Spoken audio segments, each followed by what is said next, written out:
जय हिंद दोस्तों, जियो स्टडी में आप सभी का स्वागत है। मैं हूं पंकज सर और आज मैं लेकर आया हूं ARO दानापुर में 2019 के सेशन में पूछी गई आर्मी जीडी का ओरिजिनल प्रश्न पत्र। आपको बतला दूं, ARO दानापुर बिहार रीजन में आता है। हाँ, और एक जरूरी बात, बहुत सारे बच्चों का यही कमेंट आता है कि सर आप बहुत हल्के प्रश्न लेकर आते हैं। तो मैं उनको बता दूं कि आर्मी की परीक्षा में इसी लेवल के प्रश्न पूछे जाते हैं, क्योंकि मैं करीब 8 वर्षों से आर्मी की ऑफलाइन क्लास पढ़ाते आ रहा हूं और न जाने कितने बच्चों का सिलेक्शन हमारे कोचिंग संस्थान से हो चुका है। तो आप हमारे साथ जुड़े हो तो निफिक्र होकर पढ़ाई करो, क्योंकि आर्मी की फिजिकल इतनी हार्ड होती है ना कि उसके बारे में सुनकर रोंगटे खड़े हो जाते हैं। आपको पता होना चाहिए कि आर्मी की दौड़ वही भारत माता के वीर सपुत्र निकालते हैं जिन्होंने अपना जिस्म का खून जलाया हो। खैर, ये सब बात छोड़िए, क्योंकि अभी ये सब बहस के लिए ना मेरे पास टाइम है और ना ही उन वीर सपुत्र के पास, जिसका एग्जाम में अब कुछ ही दिन बचे हैं। और यदि आपको हम पर विश्वास है तो ही इस चैनल को सब्सक्राइब करिएगा, अन्यथा टाइम पास के लिए आपको बहुत सारे चैनल मिल जाएंगे। तो चलिए आज का महत्वपूर्ण सेशन को स्टार्ट करते हैं। तो हम लोग आ चुके हैं पहले प्रश्न पे। आज की जो पहली प्रश्न है, ध्यान से देखिएगा। इस प्रश्न में जो है भाग 1 की है, यानी कि समान अध्ययन की। आपके समान अध्ययन से 15 प्रश्न पूछे जाते हैं, जिसका पहला प्रश्न कहता है कि अरब लीग का मुख्यालय कहाँ स्थित है। ठीक है, काहिरा, मास्को, जिनेवा या वियना। ठीक है, इसका सही उत्तर होगा ऑप्शन ए। अरब लीग का मुख्यालय कहाँ है? तो काहिरा है। ठीक है, अगले प्रश्न के ऊपर बढ़ते हैं। आज की दूसरी नंबर प्रश्न, ध्यान से देखेंगे। कहा जाता है कि बुल फाइटिंग किस देश का राष्ट्रीय खेल है? Japan, Canada, Spain, USA। ठीक है, तो इसका सही उत्तर होगा ऑप्शन सी, स्पेन का राष्ट्रीय खेल है बुल फाइटिंग, सांड की लड़ाई। ठीक है, अगले क्वेश्चन की तरफ बढ़ते हैं। कहता है इंग्लिश चैनल पार करने वाली प्रथम भारतीय महिला कौन थी? 4 ऑप्शन है, विजय लक्ष्मी पंडित, मिर्जा भनोट, आरती शाह या आशापूर्णा देवी। इसका सही उत्तर होगा ऑप्शन सी, आरती शाह। ठीक है, अगले प्रश्न पे बढ़ते हैं। आज की चौथी नंबर प्रश्न, क्या बोला जा रहा है कि भारत में सती प्रथा बंद कराने में किसने सहयोग दिया था? ठीक है, राजा राम मोहन राय, महात्मा गांधी, लॉर्ड कर्जन या विवेकानंद। तो सही उत्तर होगा ऑप्शन ए, राजा राम मोहन राय। ठीक है, अगले प्रश्न में बढ़ते हैं। आज की 5वीं नंबर प्रश्न, कहा जाता है रणजी ट्रॉफी किससे संबंधित है? क्रिकेट, हॉकी, कबड्डी या पोलो। तो इसका सही उत्तर होगा ऑप्शन ए, क्रिकेट से संबंधित है रणजी ट्रॉफी। अगले प्रश्न में बढ़ते हैं। देखिएगा, 6ठी नंबर प्रश्न आ चुका है। क्या बोला जा रहा है? कहता है भारतीय संविधान के किस अनुच्छेद के तहत किसी राज्य में राष्ट्रपति शासन लागू किया जा सकता है?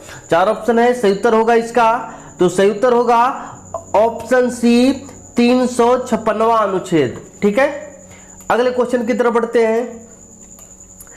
बहुत ही जो है नॉर्मल क्वेश्चन पूछी जाती है आपकी एग्जाम में आर्मी की, और ये दानापुर में पूछी गई प्रश्न पेपर है, तो ध्यान से आप इसे बनाते चलेंगे, ध्यान से देखते चलेंगे। निम्न में से कौन सा त्योहार मोहम्मद पैगंबर के जन्म दिवस पर मनाया जाता है? 4 ऑप्शन है, सही उत्तर होगा ऑप्शन डी, ईद उल मिलाद। ठीक है, अगले क्वेश्चन की तरफ बढ़ते हैं। 8वीं नंबर प्रश्न, कहा जाता है औद्योगिक क्रांति किस देश में सर्वप्रथम शुरू हुई थी? ठीक है, 4 ऑप्शन है, तो औद्योगिक क्रांति कहां हुआ था? इंग्लैंड के अंतर्गत। ठीक है, बी ऑप्शन इसका बिल्कुल सही है। अगले क्वेश्चन की तरफ बढ़ते हैं। 9वीं नंबर प्रश्न, कहता है इडुक्की परियोजना किस नदी पे बना हुआ है? तो इसका सही उत्तर होगा ऑप्शन ए, कृष्णा नदी पे। ठीक है, अगले क्वेश्चन पर बढ़ते हैं।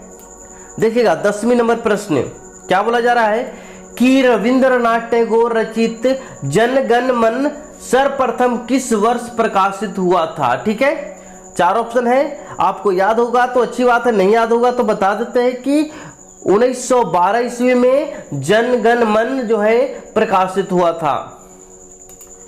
अगले प्रश्न की तरफ बढ़ते हैं। आज की 11 नंबर प्रश्न, क्या बोला जा रहा है कि सिकंदर ने भारत पर कब आक्रमण किया था? 4 ऑप्शन है, तो इसका सही उत्तर आपको बता देना है। कौन सा होगा? तो सही उत्तर होगा ऑप्शन बी। 326 ईसा पूर्व में भारत पर आक्रमण किया था, भारत में प्रवेश किया था और 325 ईसा पूर्व में भारत से रिटर्न चला गया था। ठीक है, अगले प्रश्न के ऊपर आते हैं। देखिएगा 12 नंबर प्रश्न, कहा जा रहा है कि महात्मा गांधी ने असहयोग आंदोलन कब चलाया? 4 ऑप्शन है, तो इसका सही उत्तर होगा ऑप्शन ए 1920 ईस्वी। ठीक है, अगले प्रश्न के ऊपर बढ़ते हैं। कहा जा रहा है कि ऑस्ट्रेलिया की राजधानी कहां है? ठीक है, इसका सही उत्तर होगा ऑस्ट्रेलिया की राजधानी कैनबरा है। ठीक है, अगले क्वेश्चन की तरफ बढ़ते हैं। आज की 14वीं नंबर प्रश्न, भारत में बिजली उत्पादन में सर्वाधिक हिस्सा किसका है? ठीक है, ताप विद्युत शक्ति, जल विद्युत शक्ति, नाभिकीय विद्युत शक्ति या वायु विद्युत शक्ति का? तो इसका सही उत्तर है ऑप्शन ए तापीय विद्युत, यानी कि कोयला के द्वारा भारत में सबसे अधिक मात्रा में बिजली पैदा की जाती है, उत्पादन की जाती है। ठीक है, अगले क्वेश्चन की तरफ बढ़ते हैं। आज की 15वीं नंबर प्रश्न कहता है ग्रीन पार्क स्टेडियम कहाँ स्थित है? कानपुर, चेन्नई, बेंगलुरु या इनमें से कोई नहीं? तो इसका सही उत्तर होगा ऑप्शन ये कानपुर शहर में ग्रीन पार्क स्टेडियम अवस्थित है। ठीक है, अब देखेंगे भाग 2 की प्रश्न, यानी कि अब जो भी प्रश्न आने वाले हैं वह समान विज्ञान के होगा। ठीक है, भाग 2 समान विज्ञान है। तो देखिएगा समान विज्ञान में किस तरीका का क्वेश्चन पूछे जाते हैं। कहता है पहला क्वेश्चन कि क्षय रोग किससे संबंधित है? वायरस, बैक्टीरिया, कवक या मच्छर? तो इसका सही उत्तर होगा ऑप्शन बी बैक्टीरिया के द्वारा, है ना। ये जो होता है कौन सा? क्षय रोग, टीबी रोग होता है। अगले क्वेश्चन की तरफ बढ़ते हैं। 17 नंबर प्रश्न, क्या बोला जा रहा है कि घड़ी के पीछे की ओर देखने के लिए कौन से दर्पण का प्रयोग किया जाता है? ठीक है, तो इसका सही उत्तर होगा ऑप्शन बी उत्तल दर्पण, क्योंकि आपको याद रखना है पीछे के दृश्य देखने के लिए उत्तल, लेकिन आपका साइड मिरर में उत्तल हो गया, लेकिन हेड लाइट में जो होता है वो होता है अवतल। ठीक है, अगले प्रश्न की तरफ बढ़ते हैं। 18 नंबर प्रश्न कहता है एक स्वस्थ व्यक्ति का तापमान 98.4 फ़ारेनहाइट है, तो इसका मान सेल्सियस पैमाने पर क्या होगा? ठीक है, क्या होगा? आपको बार बार यही सूत्र आपको दिखेगा, कितना दिन से आपको हर एक सेट में करीब करीब बता देते हैं। कौन सा सूत्र है? C/5 बराबर F - 32/9। आपको याद हो चुका होगा, हमें आशा है, क्योंकि आपने इतना सारा मॉडल प्रैक्टिस सेट हमारे साथ देखे हैं। ठीक है, ये सूत्र पे आपको क्या कर देना है? रख देना है, मान को पुट कर लेना है, और पुट करने के बाद हल कर लीजिएगा। तो हल करने के बाद क्या आएगा? ऑप्शन बी बिल्कुल सही आएगा, 36.8 डिग्री सेंटीग्रेड। ठीक है, अगले क्वेश्चन की तरफ बढ़ते हैं। आज की 19 नंबर प्रश्न, कहा जाता है दबाव के बढ़ने से तरल पदार्थ का क्वथनांक क्या होगा? ठीक है, तो दबाव बढ़ने से तरल पदार्थ का क्वथनांक क्या होगा? अधिक हो जाता है, बढ़ जाता है। ठीक है, अगले प्रश्न पे बढ़ते हैं। अगली क्वेश्चन क्या बोला जाता है कि घरों में विद्युत धारा की वोल्टता कितना वोल्ट होती है? तो घरों में जो बिजली आती है वह 220 वोल्ट की होती है, यानी कि ऑप्शन कौन सा सही है? ये बिल्कुल सही है। अगले क्वेश्चन की तरफ बढ़ते हैं।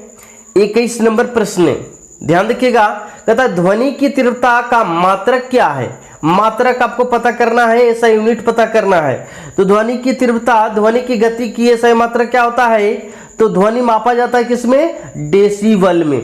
ऑप्शन कौन सा सही है? ऑप्शन सी बिल्कुल सही है। ठीक है, अगले प्रश्न की तरफ बढ़ते हैं। चलिए देखिएगा अगला प्रश्न क्या बोला जा रहा है कि विद्युत का प्रभाव किस यंत्र से मापा जाता है? विद्युत धारा को मापने के लिए कौन सा यंत्र का प्रयोग करते हैं? तो इसका सही उत्तर होगा आमीटर। ऑप्शन कौन सा? ऑप्शन बी बिल्कुल सही है।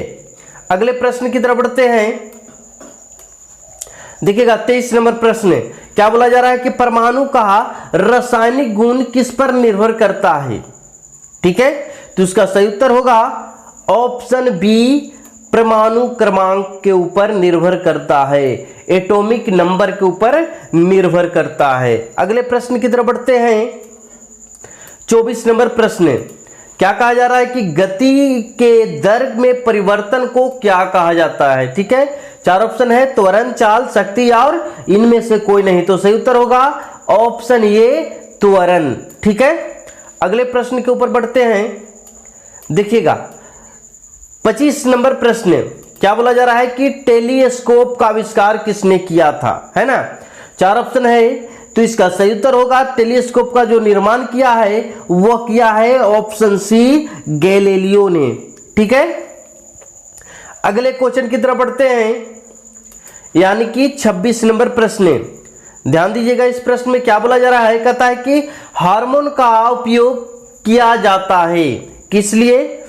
4 ऑप्शन है, सही उत्तर होगा इसका क्या, तो सही उत्तर होगा ऑप्शन ए, यानी 26 का ऑप्शन ये सही है, मेटाबॉलिक कार्य के लिए हार्मोन का प्रयोग किया जाता है। ठीक है, अगले प्रश्न की तरफ बढ़ते हैं।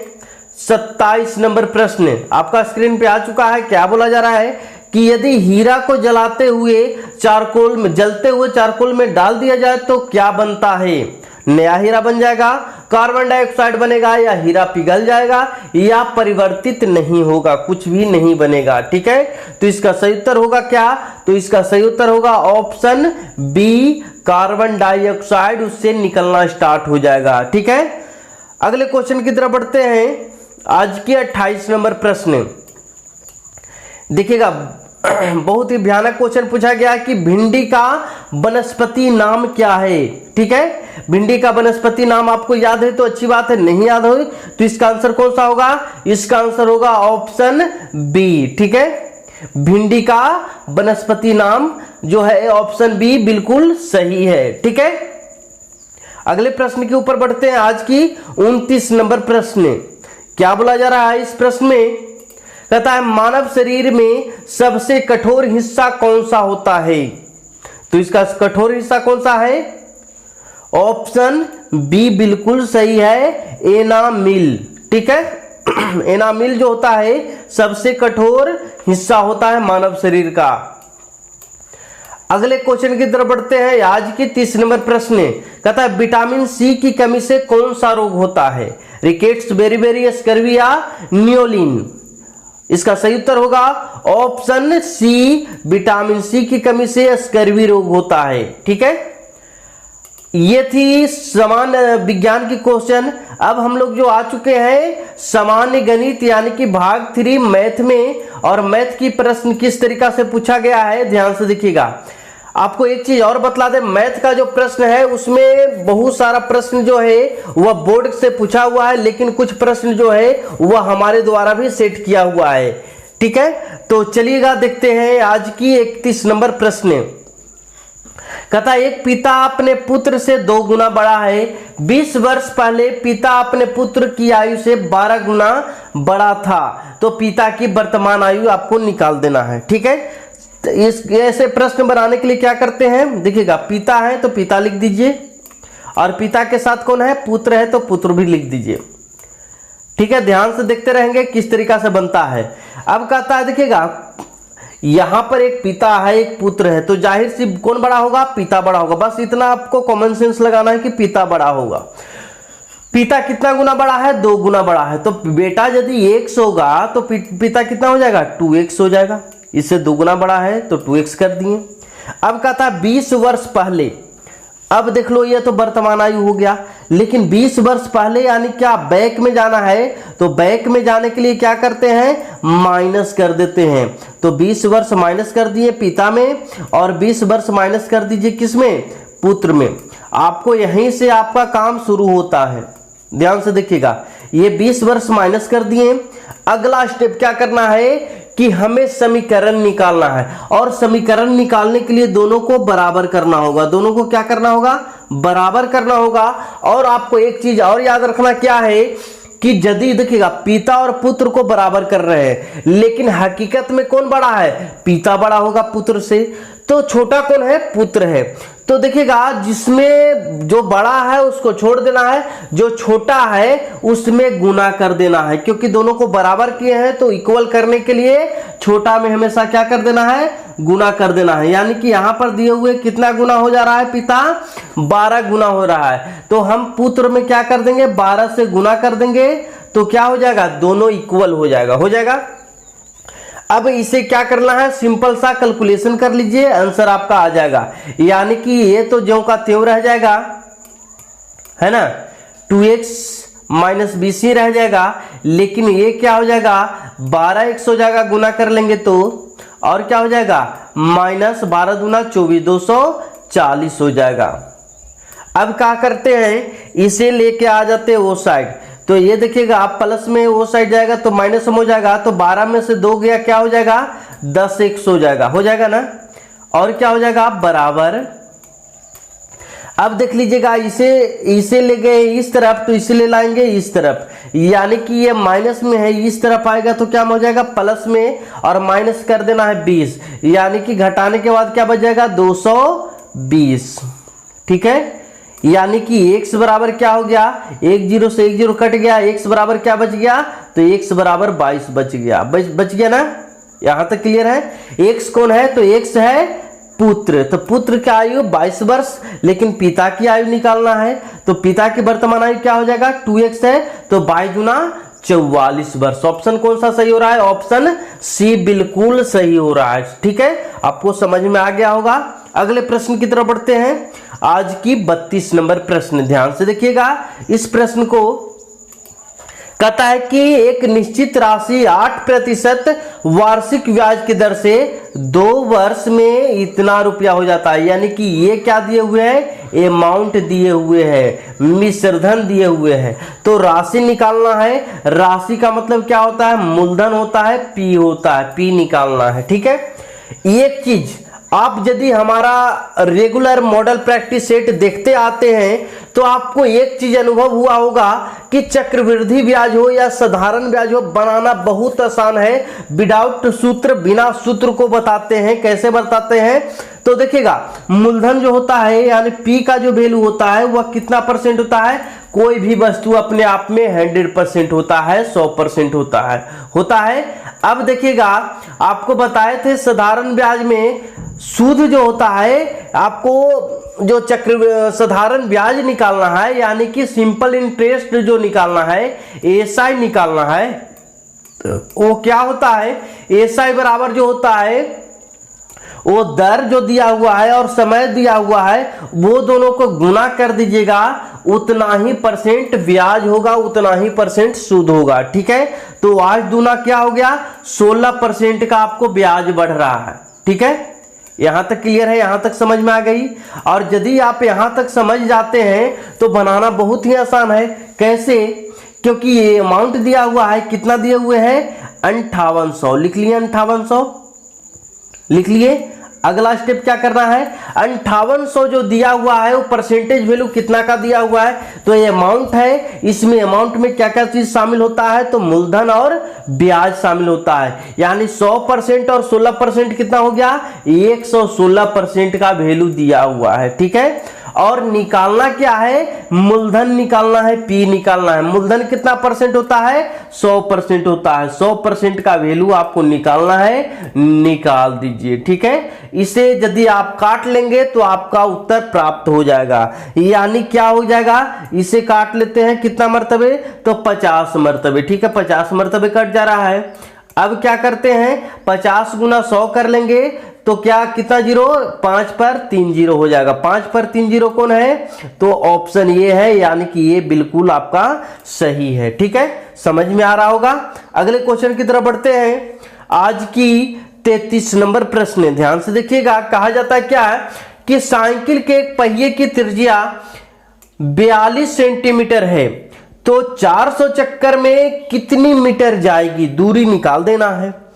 अब देखिएगा दूरी निकालने की बात आती है तो वृत्त हो साइकिल का पहिया, तो साइकिल के पहिया यही चल रहा है, साइकिल का पहिया ही चलता है, और पहिया जो होता है उसे क्या कहते हैं, बाहरी घेरा को कहते हैं परिधि। यानी आपको निकालना होगा वृत्त का परिधि। वृत्त का परिधि का सूत्र होता है 2 पाई आर। याद है तो अच्छी बात है, नहीं याद है तो आपको याद रखना है। वृत्त के परिधि बराबर 2 पाई आर। अब क्या कर लेते हैं, 2 22/7, 2 गुना क्या हो जाएगा, पाई का वैल्यू 22/7 होता है। अब देख लीजिए आर का वैल्यू दिया हुआ है कितना, 42 सेंटीमीटर, लिख लेते हैं 42 सेंटीमीटर। इससे निकलेगा परिधि, यानी कि एक बार का, एक चक्कर का, ये एक चक्कर का निकल जाएगा, लेकिन आपको निकालना है कितना चक्कर का, 400 चक्कर का, यानी कि गुना कर दीजिए 400 चक्कर से, तो 400 चक्कर का निकल जाएगा। अब देखिएगा और कुछ करने की जरूरत है तो ठीक है, नहीं करने के है तो हल कर लेंगे, लेकिन यहां पर देख रहे हैं आंसर जो है मीटर में दिया हुआ है, और यहां आपका त्रिज्या किस में था, तो सेंटीमीटर में है। यानी सेंटीमीटर को आपको चेंज करके मीटर में लाना होगा, तो मीटर में लाने के लिए क्या करते हैं, 100 से भाग लगा लेंगे, ठीक है। यानी सेंटीमीटर को अब मीटर में कन्वर्ट कर दिए। अब काट कुट कर लीजिए, 2 जीरो से 2 जीरो यहाँ पे कट गया, और क्या कटता है, तो 7 छक 42, 6 मरतबे यहाँ कट गया, यानी कि 22 दूना 44 यहाँ पे हो गया, और क्या कर ले, 44 तो हो गया, और 44 गुना क्या करना होगा, तो 6 चौका 24 करना होगा। यानी कि 44 गुना 24 यदि आप कर लेते हैं तो आपका आ जाएगा 1056, यानी ऑप्शन कौन सा सही हो जाएगा, बी सही हो जाएगा, ठीक है। यदि आप बी बनाए हैं तो आपका बिल्कुल सही है। अगले प्रश्न की तरफ बढ़ते हैं। आज की 34 नंबर प्रश्न ध्यान से देखेंगे, बहुत ही आसान शब्दों में दिया हुआ रहता है, बस थोड़ा सा आपको दिमाग लगाना है और आपका सिलेक्शन हो जाएगा। अगले प्रश्न की तरफ बढ़ते, एक शहर की जनसंख्या दिए हुए कितना, 64,000, लिख लेते हैं कि 64,000 अभी जनसंख्या है। अब कहता है कि हर एक साल 10% बढ़ता है, बढ़ने दीजिए। शहर की जनसंख्या हर एक साल कितना बढ़ता है, 10 बढ़ता है। 100 तो होता है मूलधन, और 10 बढ़ रहा है, कितना बढ़ रहा है, 110। 110% हर एक साल बढ़ रहा है, परसेंट हटाएंगे क्या हो जाएगा, बट्टा में 100 हो जाएगा। ये एक साल हो गया, लेकिन कितने साल तक बढ़ता है, 3 साल तक, तो 2 बार और लिखना होगा यही चीज को, 110/100, ठीक है। ये दूसरा साल हो गया, और फिर क्या कर लेते हैं, एक बार और लिख लेंगे तो तीसरा साल पहुंच जाएंगे, यानी कि 110/100, ये 3 साल तक पहुंच गए। अब क्या कर ले, काट कूट कर ले, 2 जीरो यहां कट गया तो 2 गो यहां कट गया, 2 यहां काटते हैं तो 1 यहां से और 1 यहां से, ठीक है, और 2 इसमें से उड़ाते हैं तो 1 यहां से और 1 यहां से, ठीक है। 11 11 11 11 का क्यूब कितना होता है, तो 13 31 होता है। याद है तो अच्छी बात है, ना तो आपको गुना करना पड़ेगा, और गुना कितना से कर देना है, 64 से कर देना। इस तरीका से आपको गुना यदि कर लीजिएगा तो आपका उत्तर कितना प्राप्त होगा, तो उत्तर हो जाएगा प्राप्त आपका 85,184, यानी 85,184। ऑप्शन कौन सा, ऑप्शन बी बिल्कुल सही हो जाएगा, ठीक है। ऑप्शन बी 34 नंबर प्रश्न का ऑप्शन बी बिल्कुल सही है। अगले क्वेश्चन की तरफ बढ़ते हैं। आज के 35 नंबर प्रश्न, ध्यान से देखिएगा, क्या बोला जाता है कि 6 आदमी 10 दिनों में, देखिएगा दिया हुआ है 6 आदमी और 10 दिन। एमडीएच का बात है तो एमडीएच तो आपको पढ़ाए हुए हैं ही, आपको कहीं दिक्कत नहीं होता होगा बनाने में, यदि आप मेरा वीडियो लगातार प्रत्येक दिन देखते हैं तो। क्या कर लेते हैं इस तरीका से, बराबर 8 गुना 7, और बटा में क्या कर लेते हैं, वो निकालना है कि कितना रुपया कमाएगा, डब्लू का वैल्यू निकालना है, ठीक है। यदि आप पहली बार मेरे वीडियो के साथ जुड़े हैं तो कृपया लगातार देखते रहें, क्योंकि प्रत्येक दिन आपके लिए सेट, प्रैक्टिस सेट और मैथ का क्वेश्चन लेकर के आते हैं। ध्यान दीजिएगा, 1 जीरो से 1 जीरो यहाँ काट लीजिए, और कहाँ से काटते हैं, तो 3 दूना 6, 2 मरतबे कट गया, और 3 पंजा 15 यहाँ से कट गया,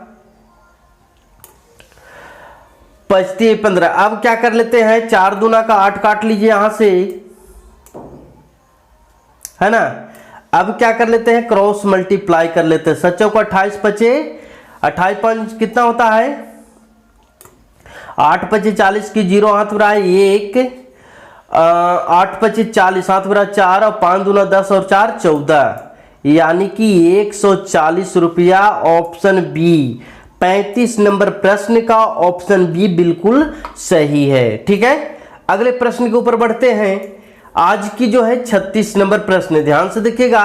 कहता है कि मसा निकालिए, महत्तम समावर्तक निकालिए। देखिएगा रूल बताते हैं, महत्तम समावर्तक निकालने के लिए दी गई राशि में सबसे छोटी राशि को आपको पकड़ना है। यानी कि इसमें सबसे छोटा राशि कौन सा है, 18 है। 18 को अब देख लीजिए कि 18 से भाग लगाएं तो सब कट जा रहा है कि ना, तो नहीं कट रहा है। 18 से 1 कट रहा है, लेकिन 24 नहीं कटता है 18 से, और 42 भी नहीं कटता है।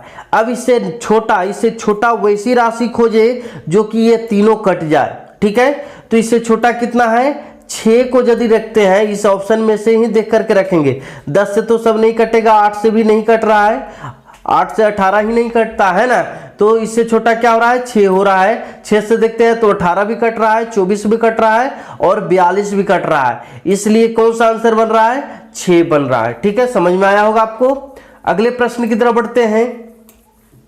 आज की 37 नंबर प्रश्न, क्या बोला जा रहा है कि एक परीक्षा में 400 विद्यार्थी पास हुए। ठीक है, यदि 60 विद्यार्थी फेल हो गए हों तो परीक्षा में बैठने वाले विद्यार्थियों की कुल संख्या क्या होगी। ठीक है, यह क्वेश्चन है। देखिएगा 60% फेल हो गया है और ये जो 400 दिए हुए वो क्या है, पास हुआ है। तो लिख देते हैं, आपको हमेशा बताते आए हैं कैसे कि 400 लिख दिए और 400 पास है। तो पास कितना परसेंट किया है, क्योंकि आपको टोटल 100% है, 100% में 60 फेल हो गया, यानी कि 40 क्या हुआ है, पास हुआ है। यानी 400 वैल्यू दिया है आपको 40 का, और निकालना है क्या, कुल विद्यार्थी। कुल विद्यार्थी यानी कितना परसेंट, 100%। ठीक है, निकाल लिए और काट कूट कर लीजिए। 1 0 से 1 0 आपको कितना मर्तबे कट गया, 10 मर्तबे कट गया। यानी 10 पे 2 0 यहाँ, 10 पे 2 0 यहाँ, यानी कौन सा ऑप्शन सही हो रहा है, ऑप्शन बी बिल्कुल सही हो रहा है। ठीक है, समझ में आ रहा है आपको। अगले प्रश्न के ऊपर बढ़ते हैं। आज की 38 नंबर प्रश्न आपके बोर्ड पे आ चुका है, ध्यान से देखिएगा। ये सिंपल क्वेश्चन है, कहता है कि घटाव है, घटा लीजिए। देखिएगा ये माइनस में पहले दोनों को क्या कर लीजिए, जोड़ लीजिए। यानी कि 8 9 2.7 है, और यदि माइनस में ये दोनों को जोड़ लेते हैं, तो जोड़ने के बाद कितना आएगा, आपको पता होना चाहिए कितना आएगा, 66 8.077। ठीक है, जोड़ लिए। अब क्या करना है, सिंपल सा घटा लेना है। घटाने के बाद क्या आएगा 2 2 4 .6 2 3, यही आएगा। यानी कौन सा ऑप्शन मैच कर रहा है, ऑप्शन डी मैच कर रहा है। ठीक है, अगले प्रश्न की तरफ बढ़ते हैं। आज की 39 नंबर प्रश्न, ध्यान दीजिएगा। इस प्रश्न में क्या बोला जा रहा है, ये भी एमडीएच का है, टाइम एंड वर्क का ही है। ठीक है, तो देख लीजिए कैसे क्या कर लेते हैं। 5 व्यक्ति है तो 5 व्यक्ति लिख देते हैं, और कितना है, 15 दिन है। एमडीएच ऊपर लिखा जाता है और डब्लू को नीचे लिखा जाता है। यानी डब्लू का वैल्यू क्या है, चादर बनाने का काम कर रहा है, कितना बनाएगा, 120। ठीक है, यदि आपको विस्तृत देखना है इसको, एमडीएच को, तो आप टाइम एंड वर्क जो वीडियो बना हुआ है उसको आप एक बार देख लिए, आपसे कहीं कभी भी दिक्कत नहीं होगा। ठीक है, तो ये लिख लिए। उसके बाद क्या करते हैं, बराबर लिख दीजिए 14 गुना 5 और वटा में कर दीजिए, निकालना है चादरों की संख्या, तो x है ना। अब इसे सिंपल सा क्या करना है, काट लेना है। तो काट लीजिए, 5 से काटते हैं, 5 दूना 10 और 5 का 20, 24 मरतबे कट रहा है। और कहीं कटता है तो काट लीजिए, 5 से 5 आई 15, 3 मरतबे, और 8 तिहाई 24, 8 मरतबे, यानी कि 14 गुना 8 कर लीजिए, 8 चौका 32, 7 में रहा 3, और 8 9 10 11, 112, यानी कि ऑप्शन कौन सा सही हो रहा है? ऑप्शन ये बिल्कुल सही हो रहा है। ठीक है, यानी कि 39 का ये सही होगा। अगले प्रश्न की तरफ बढ़ते हैं। देखिएगा 40 नंबर प्रश्न, ये क्या है? आपका सिंपल सा कैलकुलेशन है। ऐसे कैलकुलेशन बनाने के लिए आपको क्या याद रखना होगा? बोर्ड मास याद रखना होगा, है ना? बोर्ड मास, ये चीज आपको याद रखना है। बी का मतलब ब्रैकेट, ओ का मतलब ऑफ, डी का मतलब डिवाइड, एम का मतलब मल्टीप्लाई, ए का मतलब ऐड, और एस का मतलब सब्ट्रैक्ट, यानी कि घटाओ, है ना? काके क्रिया गुना भाग वाला आपको याद रखना है। यानी इसमें सबसे पहले क्रिया किसको करना है? भाग को कर लेना है। भाग के करने के बाद फिर क्या करना है? गुना के क्रिया कर लेना है, और गुना के क्रिया करने के बाद फिर जोड़ का क्रिया कर लेना है। ठीक है, इतना तो आप कर ही लेते होंगे। चलिए, तो इसका आंसर आपको बतला देते हैं, यानी कि 40 नंबर प्रश्न का ऑप्शन कौन सा होगा सही? ऑप्शन बी बिल्कुल सही होगा। ठीक है, अगले प्रश्न के ऊपर बढ़ते हैं। आज की 41 नंबर प्रश्न, 5 रुपया 25 रुपया का कितना प्रतिशत है? बहुत ही लाजवाब क्वेश्चन है। चलिए देखिए, इसे बनाते हैं। देखिएगा, जहां पे का रहेगा उससे स्टार्ट करेंगे बनाने के लिए। यानी कि देखिएगा 25 लिखा हुआ है तो 25 लिख लेते हैं। का मतलब गुना, और कितना का मतलब x, और प्रतिशत का मतलब 100। ठीक है, इतना चल गए, और बराबर क्या दिए हुए हैं? 5 दिए हुए हैं। इसे काट कूट कर ले, आंसर आपका हो जाएगा 25 चौका 100। अब क्रॉस मल्टीप्लाई कर लेते हैं, तो 1 से बराबर 5 चौका 20। ऑप्शन कौन सा सही हो रहा है? ऑप्शन बी बिल्कुल सही हो रहा है। ठीक है, अगले प्रश्न की तरफ बढ़ते हैं।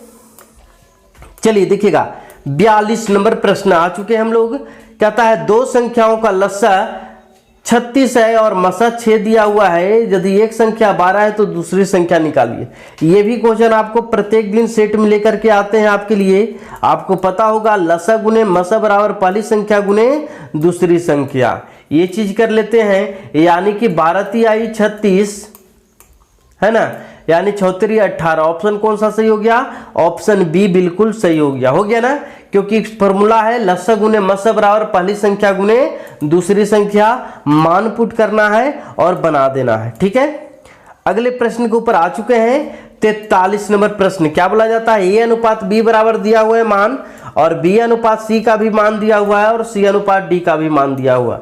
निकालना है ए अनुपात डी। आपको याद रखना है ये कहाँ पे है, तो ये शुरू में दिया हुआ है, और डी कहाँ है, तो डी लास्ट में है। यानी शुरू और लास्ट का ही अनुपात पूछा जाता है, और उसे निकालने के लिए एकदम आसान तरीका बताते हैं। सबको क्या कर लीजिए? गुना कर लीजिए। अनुपात का मतलब बटा होता है, तो 8/15, और गुना कर लीजिए, कितना है? 5/8। सबसे आसान तरीका है ना। और फिर गुना कर लीजिए कितना में, तो 4/5 में। अनुपात का मतलब बटा होता है। ठीक है, ये गुना कर लीजिए और काट कूट कर लीजिए। 8 से 8 कट गया, 5 से 5 कट गया। ठीक है, 4 तो अब नहीं कटेगा, तो ऊपर बचा 4 और नीचे बटा 15 बच गया। ठीक है, अब इसे अनुपात में कर लेते हैं, तो क्या हो जाएगा? 4/15। ठीक है, कट नहीं रहा है, तो जय को आते हो छोड़ दीजिए। ऑप्शन कौन सा मैच करने लगा? ऑप्शन आपका ये मैच कर गया, यानी ये इसका सही होगा। ठीक है, अगले प्रश्न की तरफ बढ़ते हैं। आज की 44 नंबर प्रश्न कहता है 3 संख्याओं का औसत दिया हुआ है 15। यदि इन संख्याओं का अनुपात दिया हुआ है तो सबसे बड़ी संख्या। अब देखेंगे, सबसे पहला स्टेप आपको क्या करना है? अनुपातों का गुणांक 1 से मान लेना है। ठीक है, मान लिए। अब क्या करना है? अगला स्टेप, ये 3 संख्याओं का औसत दिया हुआ है 15, कुल योग निकाल लीजिए। कुल योग निकालने के लिए क्या करते हैं? गुना कर देते हैं, यानी 15 45 हो गया। यहां तक आ गए 45 तक। अगला स्टेप क्या करना है? बराबर सभी को क्या कर लिए हैं? जोड़ लिए हैं, तो यहां भी जोड़ लीजिए। जोड़ने के बाद क्या आ रहा है? 7 5 12, 12 और 3 15, है ना। तो 15 जोड़ने के बाद आ गया, और उसके साथ क्या है? 1 से, तो 1 से लगा लेना है। ठीक है। अब क्या कर लीजिए, 15 45, कितने मरतबे कट गया, 3 मरतबे। x का मान कितना आ गया, 3 आ गया। क्या कहता है, सबसे बड़ी संख्या। अब आप ही बताइए, तीनों संख्या में सबसे बड़ी संख्या कौन है, 7 है। और x का वैल्यू कितना आया है, 7 है, तो x का वैल्यू कितना है, 3 है। गुना कर लीजिए, 7 21। ऑप्शन कौन सा सही हो रहा है, ऑप्शन ये बिल्कुल सही हो रहा है। ठीक है, समझ में आया आपको। अगले प्रश्न की तरफ बढ़ते हैं। आज की 45 नंबर क्वेश्चन, यानी कि मैथ का ये आखिरी प्रश्न होगा। ठीक है, कहता है पिता और पुत्र की वर्तमान आयु का योग 60 वर्ष है। ठीक है, ऐसे प्रश्न आ जाए तो सबसे पहले आपको लास्ट में जाना है। पूछ रहा है किसका, पुत्र का आयु। जिसका पी पूछ रहा हो उसको मान लेंगे x। ठीक है, पुत्र पूछ रहा है, सन का आयु पूछ रहा है, तो सन को पुत्र को मान लीजिए x। ठीक है, तो पिता। अब देखिएगा, आप पिता और पुत्र मिलाकर के कितना वर्ष है, तो 60 वर्ष है। दोनों मिलाकर के 60 वर्ष है, जिसमें पुत्र को मान लिए हैं x वर्ष, तो पिता क्या हो जाएगा, टोटल में से पुत्र को घटा देंगे, वही पिता हो जाएगा ना। ये हो गया आपका पहला स्टेप। अगला स्टेप में क्या कहता है, कहता है कि 6 वर्ष पूर्व। अब 6 वर्ष पूर्व जाने के लिए क्या करते हैं, वर्तमान आयु में 6 माइनस करना होगा। पूर्व मतलब माइनस। ठीक है, माइनस कर लीजिए। सबसे पहले 60 माइनस x माइनस 6, यहां तक कर लिए। ये हो गया पिता, ये हो गया पुत्र। अब कहता है कितना गुना है, 5 गुना है। आपको कुछ देर पहले क्या बताए हैं कि जैसे ही गुना की बात आएगा कर लीजिएगा दोनों को बराबर, और जो भी छोटा होगा उसमें गुना कर देना है। अब आप बताइए, पिता छोटा है या पुत्र, पुत्र है, पुत्र में कितना से गुना कर दीजिए, 5 से गुना कर लीजिए। यानी क्या हो जाएगा, 5x हो गया, माइनस 6 पंजा 30 बराबर। अब यहां देख लीजिए, घटा लीजिए, 60 माइनस 6 क्या हो गया, 54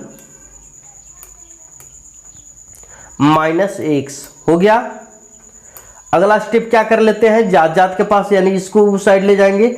माइनस में है, इस साइड आएगा तो प्लस में हो जाएगा, तो 5 1 कितना हो जाएगा, 6x हो जाएगा। और बराबर में क्या हो जाएगा, ये इसको इस साइड ले लाएंगे तो प्लस हो जाएगा, यानी कि 54 प्लस 30 इक्वल टू क्या हो जाएगा, 4 की 4 और 5 और 3 8।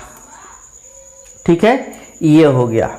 अब यदि कटता है तो इसे काट लेना है। ठीक है, कटता है तो इसे काट लेना है। 14 छक 84, कितना मरतबे कट रहा है, 14 मरतबे। ठीक है, यानी कि आपको पता होना चाहिए कि x का वैल्यू कितना आ गया, 14 वर्ष आ गया। ठीक है, लेकिन निकालना क्या है कि 6 वर्ष बाद पुत्र का आयु। देखिएगा, पुत्र का वर्तमान आयु क्या है, x है, लेकिन कहता है कि वर्तमान नहीं, 6 वर्ष के बाद के लिए प्लस करते हैं 6। x का वैल्यू क्या है, 14 है, और प्लस इसमें क्या करने बोल रहा है, 6 करने बोल रहा है। यानी 14 और 6 क्या हो गया, 20 हो गया। ऑप्शन कौन सा सही हो गया, ऑप्शन बी बिल्कुल सही हो गया। ठीक है, तो ये थी आज की कुछ मैथ, है ना। अब जो अगला सेशन, अगला जो हम लोग का आ रहा है वो आ रहा है रीजनिंग का प्रश्न, यानी कि 46 नंबर प्रश्न। इसमें क्या बोला जाता है कि निम्नलिखित में से विसंगत को छांटिए, यानी 3 एक समान होगा किसी न किसी तरीका से, और एक भिन्न होगा तो भिन्न को छांट लेना है। देखिएगा, कहता है सीता है, गीता है, रामायण है, महाभारत। देखिए, महाभारत एक क्या है, एक जो है धर्म से संबंधित है, रामायण भी एक धर्म से संबंधित है, और सीता भी एक धर्म से संबंधित है। लेकिन गीता गीता एक धर्म है। गीता क्या है, गीता भी एक धर्म है, एक पुस्तक है गीता। रामायण भी एक पुस्तक है, और क्या है, महाभारत भी एक जो है पुस्तक है, लेकिन सीता कोई पुस्तक नहीं है। तो सही आंसर कौन सा हो गया, ऑप्शन ए। कौन सा, तो सीता हो गया। ठीक है, कहीं कोई दिक्कत नहीं ना। चलिए अगले प्रश्न की तरफ बढ़ते हैं। आज की 47 नंबर प्रश्न, आज की 47 नंबर प्रश्न ध्यान से देखिएगा। इस प्रश्न में क्या बोला जा रहा है कि ABCD का जो अल्फाबेट है उसका कुछ मान दिए हुए, कोड दिए हुए हैं, और कहता है इसका कोड का मान आपको निकालना है। अब देख लीजिएगा, एल कितने नंबर पर था, वो उसे कितने नंबर पर कर दिया, है ना। एल का वैल्यू 12 है, उसको बढ़ा दिया 13, आई का वैल्यू 9 होता है, उसे कर दिया 10, और एफ का वैल्यू इसी तरीका से 1 बढ़ाया है, ई का एफ किया है, एक अंक बढ़ा रहा है, तो आपको भी क्या कर देना है, एक अंक बढ़ा देना है। तो एफ का क्या होता है जी, ई का एफ, और ए का बी, और 18 तो 19 एस, ठीक है, यानी जी एफ बी एस, जी एफ बी एस। ऑप्शन कौन सा, ऑप्शन बी बिल्कुल सही है, ठीक है। अगले प्रश्न की तरफ बढ़ते हैं। आज की 48 नंबर प्रश्न, ध्यान से देखिएगा क्या बोला जाता है। कहता है कि अमित बाएं ओर से 50वें स्थान पर है और दाएं ओर से भी 50वें स्थान पे। देखिएगा ऐसा क्वेश्चन आए कि एक ही इंसान को दाएं और बाएं दोनों तरफ से 50वें नंबर पर कहा जाता है, यानी कि एक ही इंसान 2 बार काउंट हो जाए तो ओरिजिनल निकालने के लिए उसमें 1 घटा दिया जाता है, यानी 50 - 1 इक्वल टू क्या हो गया, 49। यानी कि कौन सा आंसर सही हो रहा है, 50 सॉरी, ऊपर से 50 नीचे से 50 50 क्या हो गया, 100 हो गया, और 100 माइनस दोनों को जोड़ करके क्या करना है, 1 घटा देना है। तो 100 - 1 इक्वल टू क्या हो गया, 99 हो गया, 99 हो गया। कौन सा ऑप्शन सही हो रहा है, ऑप्शन ये बिल्कुल सही हो रहा है, क्योंकि ऊपर से 50, यहां से यहां तक 50 हो गया, ठीक है, और नीचे से भी 50, यहां से यहां तक 50 हो गया, ठीक है। और दोनों क्या किया गया, एक ही इंसान के बारे में बोला गया, तो दोनों को जोड़ करके एक क्या कर लेना है, घटा लेना है, ठीक है। समझ में आया आपको। अगले प्रश्न की तरफ बढ़ते हैं। आज के 49 नंबर प्रश्न, निम्नलिखित क्रम को पूर्ण करें, ठीक है। आपके पास इस तरीका का ऑप्शन दिया हुआ है, 4 है, 9 है, 16 है, 25 है, 36, 49, 64। यहाँ पे क्या भराएगा, तो देखिए 1 का स्क्वायर 1, 2 का स्क्वायर, 3 का स्क्वायर, 4 का स्क्वायर, 5, 6, 7, 8 सब का स्क्वायर दिए हुए हैं, यानी कि यहाँ पर क्या भराएगा, 1 भराएगा, क्योंकि 1 का स्क्वायर 1 ही होता है, ठीक है। 1 का स्क्वायर क्या हो जाएगा, 1 हो जाएगा। तो ऑप्शन कौन सा सही है, ऑप्शन बी बिल्कुल सही है, ठीक है। अगले प्रश्न की तरफ बढ़ते हैं। आज की 50 नंबर प्रश्न, इस प्रश्न में क्या बोला जाता है कि मैं पूरब की ओर, देखिएगा डायरेक्शन से क्वेश्चन आप देख रहे हैं, रेगुलर आपको पूछा जाता है एग्जाम में। डायरेक्शन बनाने के लिए बार बार आपको बोल रहे हैं कैसे करना है, इस तरीका से कर लेना है। ऊपर में क्या हो जाएगा, उत्तर हो जाएगा, नॉर्थ हो जाएगा, है ना, और यहाँ पे क्या हो जाएगा, साउथ हो जाएगा, दक्षिण हो जाएगा। अब यहाँ पर देखिएगा ये वेस्ट हो गया, ये ईस्ट हो गया, ठीक है, यहां तक क्लियर है। अगला स्टेप कहता है कि मैं 10 मीटर पूरब की ओर चलता हूं। मैं यहां पर अभी हूं, मान लेता हूं पूरब की ओर गया, ये साइड है पूरब, कितना गया, 10 गया, ठीक है। फिर उत्तर की ओर मुड़ता हूं, उत्तर कहाँ है, ऊपर की ओर है, और कितना चलता हूं, 15 चलता हूं, देखिएगा 15 चला लिए, ठीक है। फिर मैं पश्चिम की ओर जाता हूं, पश्चिमी साइड है, और कितना जाता हूं, 12 जाता हूं, देखिएगा ये 12 जाता हूं। फिर क्या कहता है कि मैं दक्षिण जाता हूं, दक्षिण कने है, नीचे है, और कितना चलता हूं, 15 चलता हूं। देख अब आपको क्या करना है, देख लीजिए ये 10 है, यानी कि इसे ऐसे मिला देते हैं तो यहां भी 10, यहां भी 10, ठीक है। ये टोटल लाइन बड़ा वाला लाइन क्या है, 12 है, तो ये क्या बच गया, 2 बच गया। अब देख लीजिएगा यहां भी 15 है और यहां भी 15 है ना, तो इस तरीका से ये आयत बन गया, और लेकिन एक्स्ट्रा 2 निकला हुआ है, यहाँ पे आ गया है, ये 2 निकला हुआ है। तो कहता है कि मैं अपने घर से कितनी दूरी पर हूं, दूरी निकालना है। तो घर उसका ये था, अपने घर से कितना दूरी पे है, 2 मीटर की दूरी पे है। ऑप्शन कौन सा सही हुआ, ऑप्शन बी बिल्कुल सही हुआ, ठीक है। तो ये था आज की टोटल 50 प्रश्न, ठीक है। और आज का जो है मैक्सिमम क्वेश्चन एग्जाम में पूछा हुआ था, यानी कि आपको जो माइंड में चल रहा है कि सर एग्जाम में बहुत हार्ड लेवल के प्रश्न पूछे जाते हैं, तो बस इसी लेवल का आप तैयारी करें, क्योंकि इसी लेवल का प्रश्न पूछे जाते हैं मेरे भाई। क्योंकि फिजिकल इतना हार्ड होता है तो रिटन तो थोड़ा सा आसान होगा ही, ठीक है। और हमारे साथ आप इसी तरीका से जुड़े रहें, आपके लिए प्रत्येक दिन सोचते हैं, प्रत्येक दिन सेट लेकर के आते रहता हूं। तो आज का वीडियो आपको कैसा लगा आप हमें जरूर बताएंगे, और आपका कितना सही हुआ ये भी आपको जरूर बताना है, ठीक है। तो मिलते हैं अगले वीडियो में, तब तक आप हमें इजाजत दीजिए। जय हिंद।